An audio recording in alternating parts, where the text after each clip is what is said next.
సర్వదేవతాతీత స్వరూప భగవాన్ శ్రీ సత్యసాయి బాబా వారి దివ్య శ్రీచరణాల విందములకు అనంతకోటి ప్రణామములను సమర్పించుకుంటూ ఇక్కడికి విచ్చేసిన సాయి కుటుంబ సభ్యులందరికీ,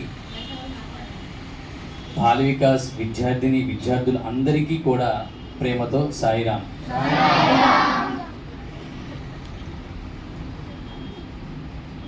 మనం భగవంతుడు అని కొలుచుకునే స్వామి 100వ పుట్టినరోజు సందర్భంగా 100 సంవత్సరాల స్వామివారి అవతార ఉద్యమంలో భాగంగా ఇక్కడ ఉన్నటువంటి పెద్దలు చాలామంది స్వామిని చూశారు. స్వామిని చూడని పిల్లలు ఎంతమంది ఉన్నారు ఇక్కడ?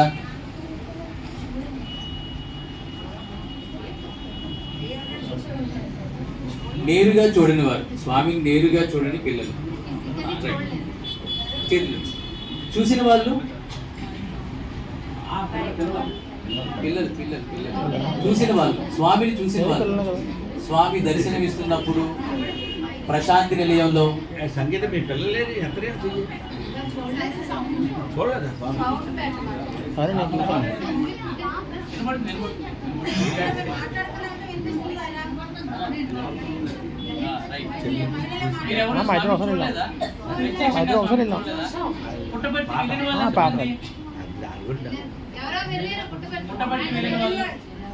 పుట్టపర్తి చూసిన వాళ్ళు, పుట్టపర్తి వెళ్ళని వాళ్ళు,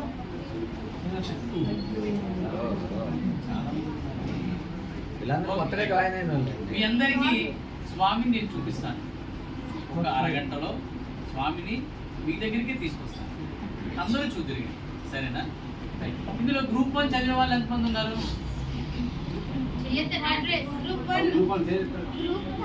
right. Group 2 Bala Vikas, group 3,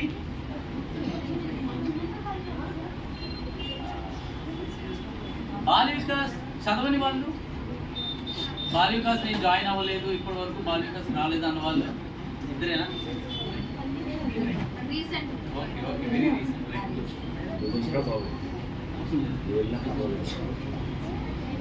right. So మనం అందరం కూడా ఈరోజు నవంబర్ 19వ తారీఖు మహిళా దినోత్సవం జరుపుకున్నాం స్వామివారి పుట్టినరోజులో భాగంగా. తర్వాత నవంబర్ 20వ తారీఖు సేవా దినోత్సవం, నవంబర్ 21వ తారీఖు యువ దినోత్సవం, యువత యొక్క కార్యక్రమాలు, సేవా కార్యక్రమాలు చేశారు. 22వ తారీఖు, 23వ తారీఖు చాలా జాగ్రత్తగా గమనించండి. ఇప్పుడు నవంబర్ 23కి 19 దగ్గర ఉందా, 22 దగ్గరగా ఉందా? వినిపించట్లేదా?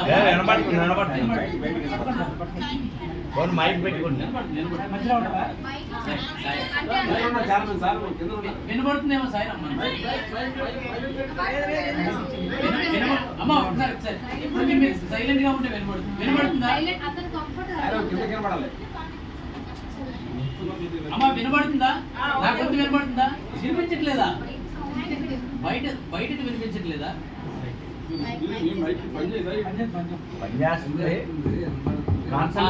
20వ తారీఖు దగ్గరగా ఉందా?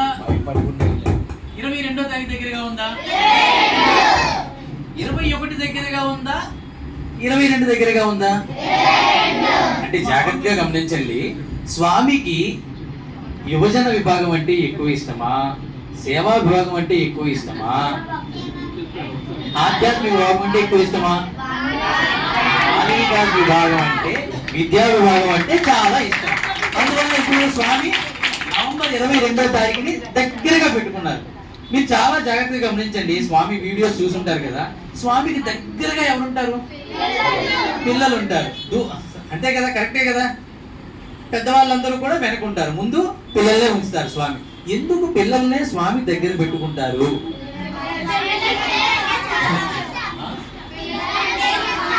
పిల్లలంటే స్వామికి పెద్దవాళ్ళంటే ఇష్టం లేదా? పిల్లలంటే స్వామి స్టూడెంట్స్ అంటే చాలా ఇష్టమా? ఎందుకు ఇష్టం? వాళ్ళే ఫ్యూచర్ జనరేషన్. వాళ్ళే ఫ్యూచర్ జనరేషన్. ఇంకా ఎందుకు ఇష్టం? స్వామి చెప్పినట్టుగా పిల్లలు వింటారు, పెద్దలు విన్నట్టుగా ఉంటారు. అంతేనా? స్వామి చెప్పినట్టుగా పిల్లలు వింటారు, బాల్య వికాస్ విద్యార్థులు కానీ, స్వామి స్కూల్లో చదివే వాళ్ళు కానీ, స్వామి ఫోన్లో ఉన్నటువంటి బాల్య వికాస్ గ్రూప్ 1, గ్రూప్ 2, గ్రూప్ 3 విద్యార్థులందరూ కూడా స్వామి చెప్పినట్టుగా వింటారు, నడుచుకుంటారు. కానీ పెద్దవాళ్ళందరూ ఓన్లీ వింటారు అంతే, నడుచుకుంటారో లేదా అనేది స్వామికి ఇచ్చకే వదిలేద్దాం. సరే, రైట్. మనం స్వామిని ప్రత్యక్షంగా చూడలేదు అనుకుంటున్నాం కదా. సరే, మనం జనరల్గా ఏదైనా ఒక పని చేయాలనుకోండి, ఏదైనా ఒక పనిని ప్రారంభించాలి అనుకున్నప్పుడు ఇంట్లో కూర్చొని హోంవర్క్ చేయాలి. హోంవర్క్ చేసేటప్పుడు ముందు ఏం చేస్తాం? సాయంత్రం అయింది, స్కూల్కి వెళ్ళొచ్చాం, ఇంట్లో కూర్చొని హోంవర్క్ చేస్తున్నాం. హోంవర్క్ చేస్తున్నప్పుడు మన ఫాదరు ఏదో రాసుకుంటున్నారు, ఆయన అమ్మ కూరగాయలు కట్ చేస్తుంది. మన ఫాదరు రాసుకుంటున్నారు, అమ్మ కూరగాయలు కట్ చేస్తుంది. మీరేం చేస్తున్నారు? హోంవర్క్ చేస్తున్నారు. జాగ్రత్తగా గమనించండి. మీరు ఒక లైట్ వేసుకున్నారు. సాయంత్రం అయితే లైట్ వేసుకుంటామా లేదా? సాయంత్రం అయితే ఖచ్చితంగా లైట్ వేసుకొని చదువుకుంటాం. సడన్ గా లైట్ ఆఫ్ అయిపోయింది. ఆఫ్ అయిపోయినప్పుడు మీ నాన్నగారు రాసుకోగలరా? ఏమైనా రాసుకున్నది? లేక సనాతన సారథి ఏమైనా చదువుకోగలరా?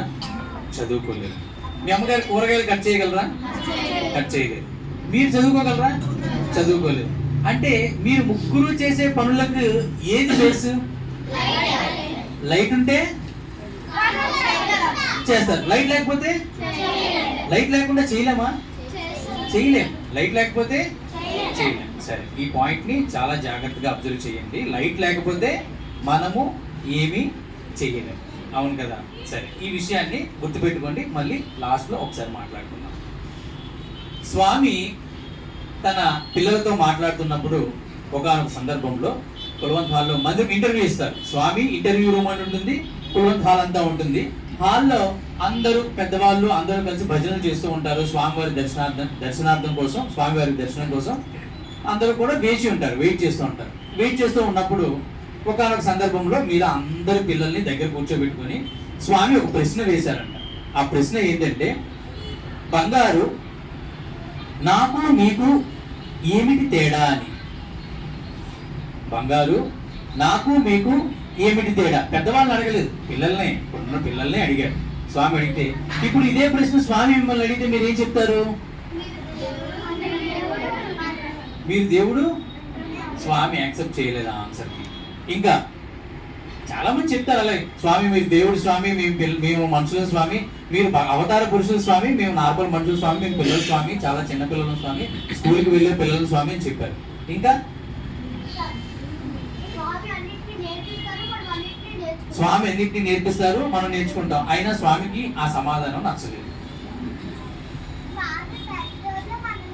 స్వామి పెద్దవాళ్ళు మనం అంటే ఇక్కడ ఉన్న పెద్దవాళ్ళందరూ స్వాములు అవుతారా?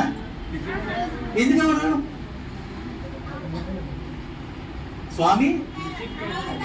స్వామి అవతారం, మనం కాదా? ప్రశ్న చాలా జాగ్రత్తగా వినండి. స్వామి ఏమడిగారంటే, నీకు నాకు ఏమిటి తేడా, నీకు నాకు మధ్య ఏమి భేదం ఉంది అని అడిగారు స్వామి. మేము బాల్య వికాస్ వెళ్తాం, స్వామి మీరు బాల్య వికాస్ వెళ్తారని చెప్తారా? స్వామి కూడా చిన్నప్పుడు బాల్య వికాస్ నడిపారు, పాండురంగ భజన మండలి పెట్టారు. పాండురంగ భజన మండలిలో అందరి పిల్లల్ని దగ్గర చేసి భజనలు అన్నింటినీ నేర్పించారు. ఇంకా అలా రకరకాల మంది పిల్లలు రకరకాలుగా స్వామికి ఆన్సర్ చేస్తూ ఉంటే స్వామి ఒక పిల్లవాడు లేచాడంట. స్వామి మీకు నాకు ఎటువంటి తేడా లేదు, మీరే నేను, నేనే మీరే చెప్పాడంట. ఏం చెప్పాడు? ఇది కరెక్టేనా? కరెక్ట్గానే చెప్పాడు అబ్బాయి. చప్పట్లు కొట్టి బొగ్గ గిల్లి ఒక 2 ఐస్ క్రీములు తెప్పించి ఐస్ క్రీమ్ తినమని చెప్పారంట. ఇప్పుడు మీకు ఎవరైనా ఐస్ క్రీమ్ ఇచ్చారనుకోండి, ఇప్పుడు స్వామి నించొని మీరు అందరూ కూర్చుండగా ఎవరో ఒకరిని సెలెక్ట్ చేసి వాళ్ళకి ఐస్ క్రీమ్ ఇస్తే వాళ్ళు ఐస్ క్రీమ్ తింటుంటే మీరు ఏం చేస్తారు? మీకేమనిపిస్తుంది? ఐస్ క్రీమ్ తినాలనిపిస్తుందా లేదా? అట్లానే ఆ అబ్బాయి అందరూ చూస్తుండగానే ఐస్ క్రీమ్ తిన్నాడు. కూర్చున్న తర్వాత స్వామి బంగారు ఇందాక ఏం చెప్పావు అని అడిగారు. బంగారు ఇందాక ఏం చెప్పావు అని అడిగారు. అప్పుడు ఆ అబ్బాయి ఏం చెప్పుంటాడు? మీకు నాకు ఎటువంటి తేడా లేదు స్వామి, మీరే నేను నేనే మీరు అంటే. సరే బంగారు, చాలా చక్కగా చెప్పావు. ఇప్పుడు నా కోసం లక్షలాది మంది భక్తులు నా దర్శనార్థం బయట వెయిట్ చేసి ఉన్నారు. ఒక్కసారి నువ్వు వెళ్ళి నా ప్రతినిధిగా వాళ్ళకి దర్శనం ఇచ్చిరా అని అన్నారు. స్వామి కరెక్ట్గానే అడిగారు కదా. ఆ అబ్బాయి ఏం చెప్పాడు? స్వామి మీరే నేను నేనే మీరు అన్నారు. మరి అలా చెప్పినప్పుడు వెంటనే అబ్బాయి కూడా ఏం చేయాలి? వెళ్ళుంటాడా? అప్పుడు మిగిలిన పిల్లలందరూ ఏం చేస్తారు? ఎలా నవ్వుతారు చెప్పండి?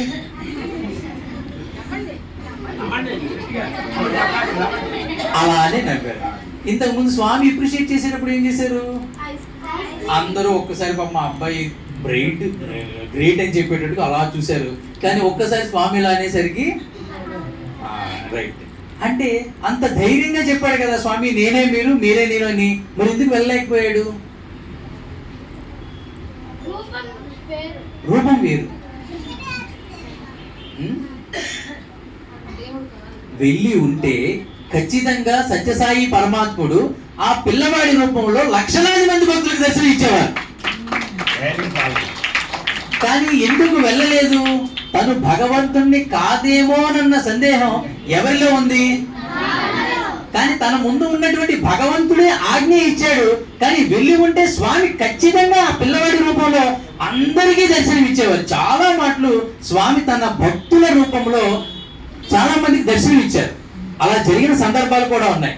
ఇప్పుడు చాలా జాగ్రత్తగా గమనించండి. స్వామి అడిగిన ప్రశ్న, బంగారు మీకు నాకు ఏమిటి తేడా? మీకు నాకు ఏమిటి తేడా? రైట్. ఇందులో 8th క్లాస్ కంప్లీట్ చేసిన స్టూడెంట్స్ ఎంతమంది ఉన్నారు? 8th class 7th class 8th class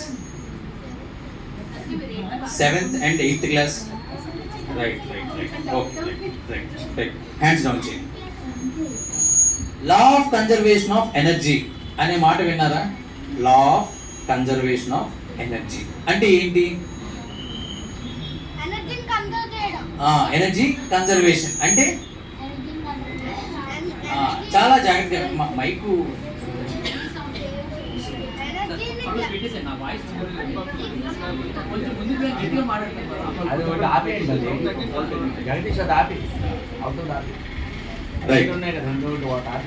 energy neither be created not to be destroyed. Energy neither be created not be destroyed, but one form of energy is converted into another form of energy. అంటే శక్తిని మనం ఉత్పన్నం చేయలేము, శక్తిని మనం నాశనం చేయలేము. ఏదైనా మనం శక్తిని ఉత్పన్నం చేసేటువంటి శక్తి మనకి లేదు, దాన్ని నాశనం చేసేటువంటి శక్తి లేదు. మనకున్నదంతా ఏంటి? టీచర్స్ కూడా ఉన్నారు. మనకున్నదంతా ఏంటి? One form of energy is converted into another form of energy. ఒక శక్తిని మరొక శక్తిగా మార్చడం మాత్రం చేయగలం. డ్యామ్స్ చూసారా? డ్యామ్స్ చాలా పెద్ద డ్యామ్స్ లో కైనెటిక్ ఎనర్జీ హైట్ నుండి కింద పోతుంది కాబట్టి right kinetic energy. So hydraulic energy అనే ఎనర్జీని ఏ ఎనర్జీగా కన్వర్ట్ చేస్తున్నాం? ఎలక్ట్రికల్ ఎనర్జీగా కన్వర్ట్ చేస్తున్నాం. అవునా కదా? హైడ్రాలిక్ ఎనర్జీని ఎలక్ట్రికల్ ఎనర్జీ. పెద్ద పెద్ద విండ్స్ పెడుతున్నాం. మనం విండ్ మిల్ చూసారా? పెద్ద పెద్ద విండ్స్ ఉంటాయి.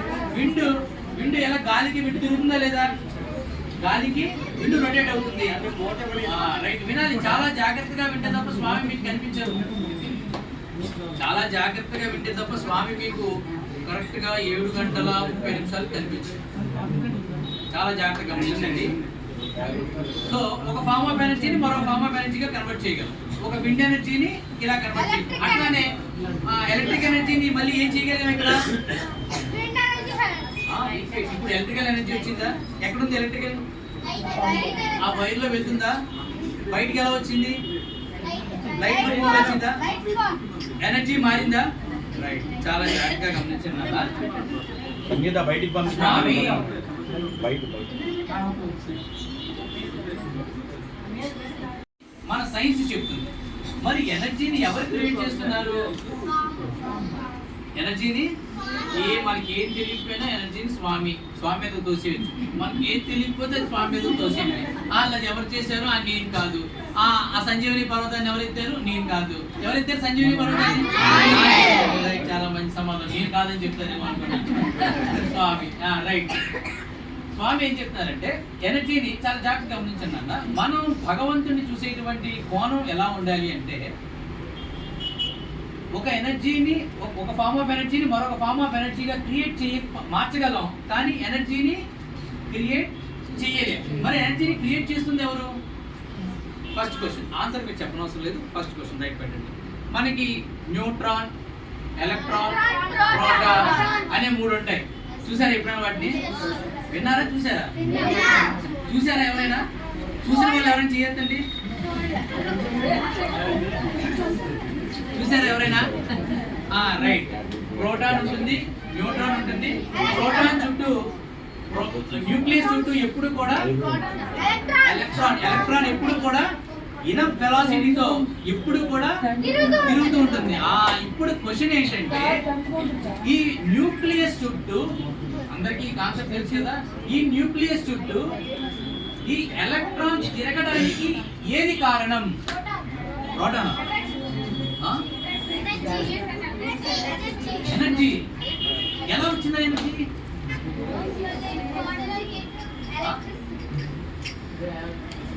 మీరు సమాధానం చెప్తున్నారు, కానీ శాస్త్రవేత్తలే ఈ ప్రశ్నకి సమాధానం చెప్పలేకపోయారు.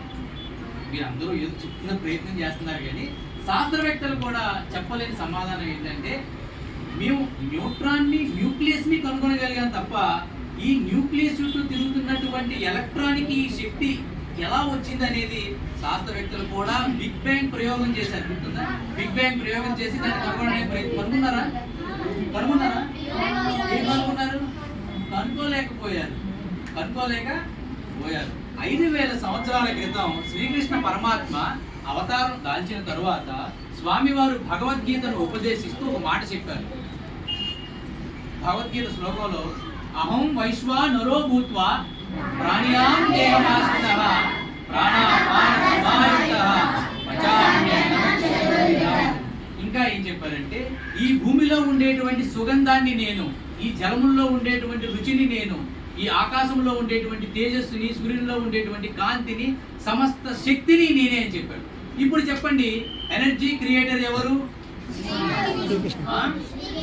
ఎనర్జీ క్రియేటర్ కొంచెం పైకి చెప్పాలి. ఎనర్జీ ఇంకా కొంచెం పైకి. ఎనర్జీ క్రియేటర్ భగవంతుడు. ఎవరు? ఎనర్జీ క్రియేటర్ భగవంతుడు. మన టెక్స్ట్ బుక్ లో ఉండేటువంటి కాంటెస్ట్ లో energy neither be created not be destroyed అనే ఫామే ఉంటుంది తప్ప ఎనర్జీని ఎవరు క్రియేట్ చేశారనేటువంటి విషయాన్ని ఏ శాస్త్రవేత్త ఇప్పటి వరకు చెప్పలేకపోయాడు. కానీ 5000 సంవత్సరాలకు పూర్వం శ్రీకృష్ణుడు భగవద్గీతలో నేనే క్రియేట్ చేస్తున్నాను, ఎనర్జీకి కారణం నేనే, నా అంతం నా మధ్యం సమస్తం నాలోనే మొత్తం ఉంటుంది అనే విషయాన్ని ఎక్కడ చెప్పాడు? చెప్పాడు. అదే విషయాన్ని మన బాల వికాస్ టీచర్ల చేత మన బాల వికాస్లో కూడా తెలియపరుస్తుంది. సరే, విడిచిపెట్టు. సో మనకి ఇప్పుడు అర్థమైన విషయం ఏంటి? ఎనర్జీని భగవంతుడు క్రియేట్ చేస్తున్నాడు. రైట్. మన బాడీలో ఇప్పుడు మన బాడీ ఉంది కదా, మన బాడీలో సెల్స్ ఉంటాయా? మన బాడీలో సెల్స్ ప్రతి సెల్లోనూ న్యూట్రాను, సైటోప్లాజ్మా, మైట్రోకాండియా ఇవన్నీ ఉంటాయి కదా. ఇంకొంచెం లోపలికి వెళ్తే ప్రతి సెల్లోనూ ఇంకా న్యూక్లియస్ ఉంటుందా? దాని చుట్టూ ఏముంటుంది? అంటే అమ్మా, మీకు ఈ ఉపన్యాస ప్రసంగం కొంచెం ఏదో సైంటిఫిక్ గా అని అనిపించవచ్చు, కానీ ఎక్కువ మంది పిల్లలు ఉన్నారు ఈరోజు బాలికా దినోత్సవం కాబట్టి వాళ్ళ దృక్పథంలోనే వెళ్తే వాళ్ళకి కొంచెం అర్థం అవుతుంది. రైట్. ఇప్పుడు మన బాడీలో కూడా న్యూక్లియస్ ఉంటుంది కదా. న్యూక్లియస్ ఉందంటే దాని చుట్టూ న్యూట్రాన్, ఎలక్ట్రాన్స్ ఉంటాయి కదా. మన బాడీలో కూడా తిరుగుతుంది అది ఇప్పుడు తిరగదా? ఎనర్జీ ఎవరు క్రియేట్ చేస్తున్నారు? భగవంతుడు. ఎలా క్రియేట్ చేస్తున్నాడు? ఫుడ్ ద్వారా. ఫుడ్ పైపు మనం డైరెక్ట్ గా తింటే లోపలికి వెళ్ళి నువ్వు మళ్ళీ మనం చెయ్యి పెట్టుకుని లోపలికి కలిపేసి బయట స్టమక్ లో digestion system HCl. Small intestine, ఉన్నాయి కదా. స్మాల్ ఇంటెస్టైన్ ఏం జరుగుతుంది?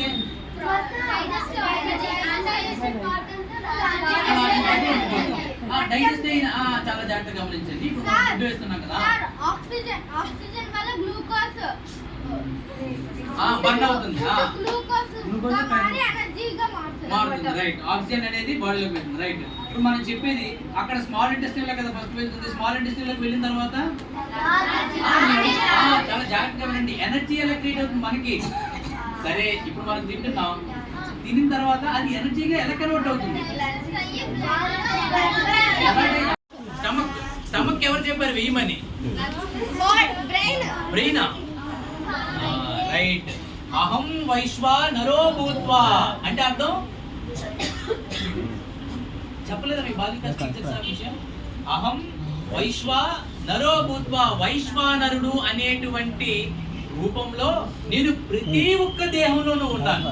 అంటే మన కుక్కలోను, పిల్లిలోను, ప్రతి గుర్రంలోను, ఏనుగులోను, జింకలోను, ప్రతి జీవిలోను, ఇంక్లూడింగ్ మనలో కూడా అహం వైశ్వా నరో భూత్వా ప్రాణినాం దేహమాశ్రితః ప్రాణాపాన సమాయుక్తః పచామ్యన్నం చతుర్విధం. మీరు తినేటువంటి పంచభక్ష పరవాన్నాలు, పంచభక్ష లేహ్య అనే అన్ని పదార్థాలని కూడా నేనే పచనం చేసి ఆ పచనం చేసిన పదార్థంలో యొక్క శక్తిని మీ రక్తం ద్వారా గ్లూకోజ్ని మీ రక్తం ద్వారా మార్చి మీ శక్తిని రాత్రి తిని పడుకుంటే తెల్లవారు లేచేసరికి ఫుల్గా ఎనర్జీ వస్తుంది. అంతేనా? రాత్రి తిని పడుకుంటే తెల్లవారేసరికి ఫుల్గా ఎనర్జీ వస్తుంది. కరెక్టే కదా? రాత్రి తిన్న తర్వాత ఎనర్జీకి ఎలా మారుతుంది? సో ఈ ప్రాసెస్ అంతా ఎవరు చేస్తున్నారు? దేవుడు. దేవుడు ఎక్కడున్నాడు? మరి మీలో ఉన్న దేవుడిని మీరు ఎప్పుడైనా చూసారా? ఎందుకు చూడలేకపోతున్నారు?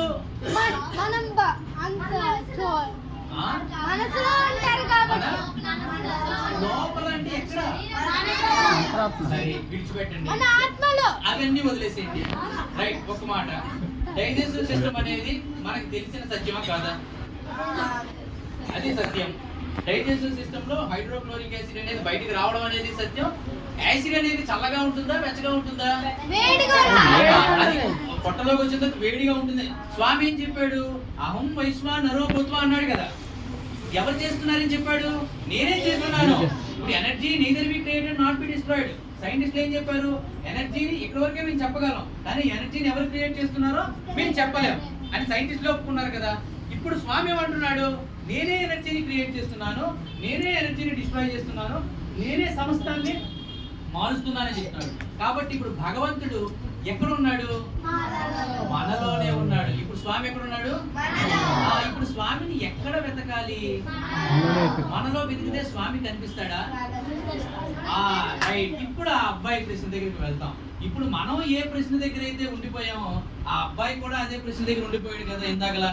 ఇప్పుడు నేనే స్వామి, మీరు నేను ఒకటే స్వామి అని చెప్పాడు, కానీ నువ్వు వెళ్ళి అందరికీ దర్శనం ఇయ్యని చెప్పేటప్పుడు ఆ పిల్లవాడు ఏం చేశాడు? వెళ్ళలేకపోయాడు. ఇప్పుడు ఇప్పుడు భగవంతుడు ఎక్కడున్నారని చెప్తున్నారు మీరు? మరి మనలో ఉన్నారని చెప్పినప్పుడు ఆ పిల్లవాడు ఎందుకు వెళ్ళలేకపోయాడు?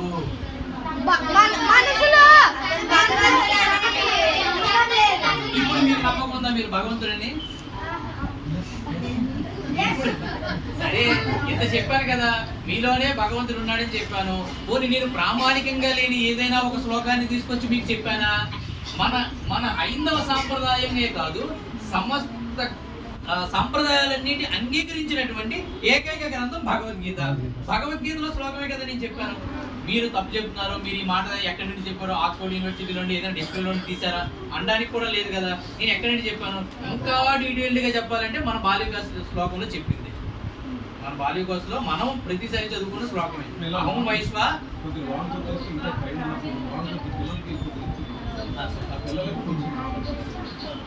వచ్చి మాట ఇలా వచ్చింది. అహం వైశ్వానరు భూత్వా అనే పదంలో ఉన్నారు. సో ఈ అబ్బాయి ఎక్కడ కనెక్ట్ అయ్యాడు? ఎందుకు ఇవ్వలేకపోయాడు? సరే, అతను దేవుడని అతను నమ్మలేదు, కానీ మీరు దేవుడని మీరు నమ్ముతున్నారా? నమ్ముతున్న వాళ్ళు చేతులు ఎత్తండి. నేను దేవుణ్ణి కాదు మనిషిని అన్న వాళ్ళు చేతులు ఎత్తండి. ఇప్పుడు అతడు స్వామి అంత ధైర్యంగా లక్షలాది మంది జనాల మధ్యలో ధైర్యంగా ఉపన్యాసం చెప్పి అందరికీ మీ బోధిని సృష్టించి ఇచ్చి వాళ్ళ యొక్క రోగాలన్నింటినీ పాపి వాళ్ళ యొక్క సందేహాలన్నింటినీ నివృత్తి చేసి వారి యొక్క ఉత్తరాలన్నింటినీ తీసుకొని స్వామి చేస్తున్నారు. ఎందుకు? స్వామి భగవంతుడు కాబట్టి మనం కూడా మన యొక్క రిప్రజెంటేషన్ తీసుకువెళ్ళి స్వామి దగ్గర పెడుతున్నాం. ఇప్పుడు స్వామికి ఏం కావాలి? సరే, మీరు ఎవరైనా బర్త్డేకి వెళ్ళారనుకోండి, నాకు ఒక డౌట్, స్వామి ఎలా దేవుడు అయ్యారు? స్వామి ఎలా దేవుడు అయ్యారు? రైట్, చాలా మంచి క్వశ్చన్ అడిగారు. రైట్ రైట్ ఎగ్జాక్ట్ గా మనలో మనం ప్రతిదీ మన అందరం కూడా చదువుకుంటున్నాం. చదువుకునేటప్పుడు వినండి వినండి చాలా జాగ్రత్తగా, మీరు మిస్ అయిపోతారు. స్వామిని చాలా జాగ్రత్తగా పట్టుకుంటేనే స్వామి దొరుకుతాడు. ఇక్కడ మనం అందరం చదువుకుంటున్నప్పుడు ప్రతిదీ మనకి అది అర్థమైతేనో, అది జాగ్రత్తగా అర్థమైతేనే మనం అర్థం చేసుకుంటున్నాం. మనం క్వశ్చన్ చేస్తున్నావా లేదా?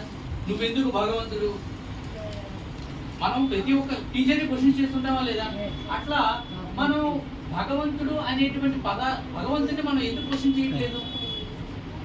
మనం డైరెక్ట్ గా వచ్చి రామకృష్ణ గోవింద, మా అమ్మగారు మా మదర్ చెప్పారు, ఫాదర్ చెప్పారు కాబట్టి నేను కూడా బాల్యకాస్కి వెళ్తాను, రామకృష్ణ గోవింద అంటాను, నేను కూడా స్వామివారి యొక్క శ్లోకాలు నేర్చుకుంటాను, ఇవన్నీ చేస్తాం. కరెక్టే, కాదు నన్ను. కానీ ప్రతి ఒక్క విద్యార్థి నేర్చుకోవాల్సిన విషయం ఏంటంటే భగవంతుడు అనే కోణాన్ని ఈ విధంగా చూడండి.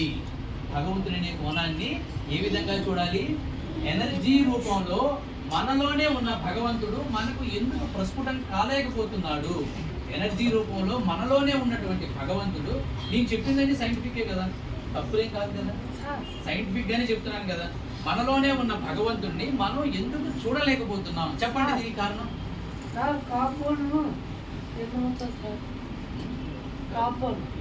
రైట్, మనం ఎందుకు చూడలేకపోతున్నాం? ఆ ప్రశ్న దగ్గర ఆ అబ్బాయి కూడా స్వామి దగ్గర స్టక్ అయ్యాడు కదా, వెంటనే పిల్లలందరూ నవ్వారు కదా. ఇందాకలా ఒక ఎగ్జాంపుల్ చెప్పాను. ఏం చెప్పాను? మనం మీ ఇంట్లో మీరు హోంవర్క్ చేసుకుంటున్నారు,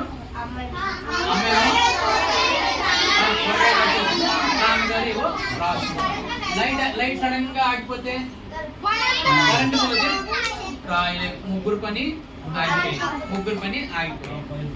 రైట్, ఇప్పుడు మీరు చేస్తున్న పని లైట్ మీద ఆధారపడి ఉందా లేదా? మీరు చేస్తున్న పని లైట్ మీద అంతే కదమ్మా. ఇప్పుడు లైట్ ఆపేస్తే మీరు పని చేస్తారా? పని చేయలేరు. మీరు చేయలేరు, మదరు చేయలేరు, ఫాదర్ కూడా చేయలేరు. అంటే మీకు ఆధారంగా ఉన్నది ఏంటి? లైట్ అని మనం తెలుగులో ఏమంటాం?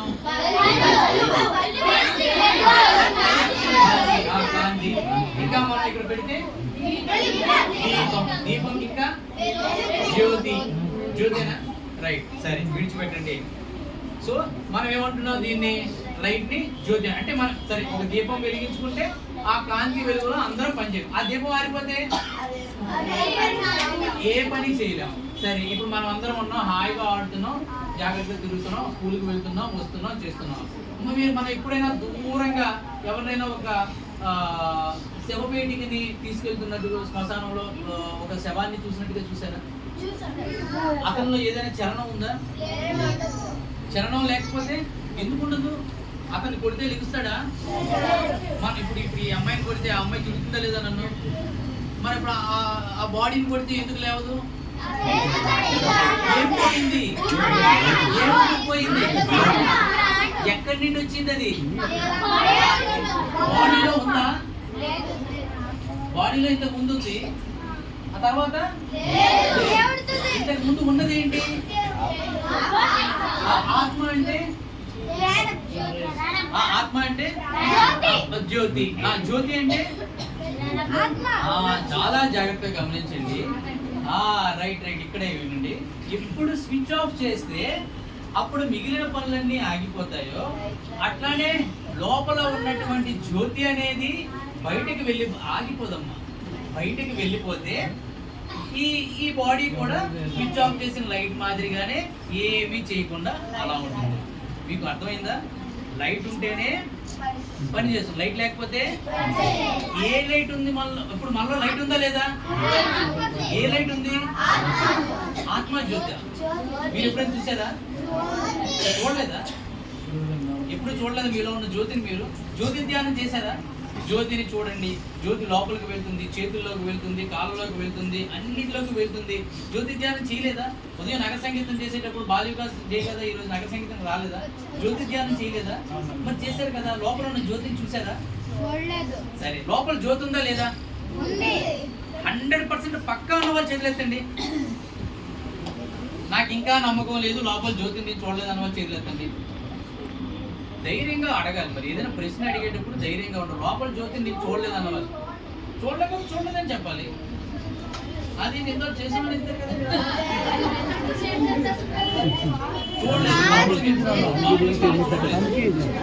సరే సరే, మీరున్నారు కాబట్టి, మీ బాడీ అంతా కప్పేసి ఉంది కాబట్టి మీరు చూడలేదు. మీ ఎదురుగా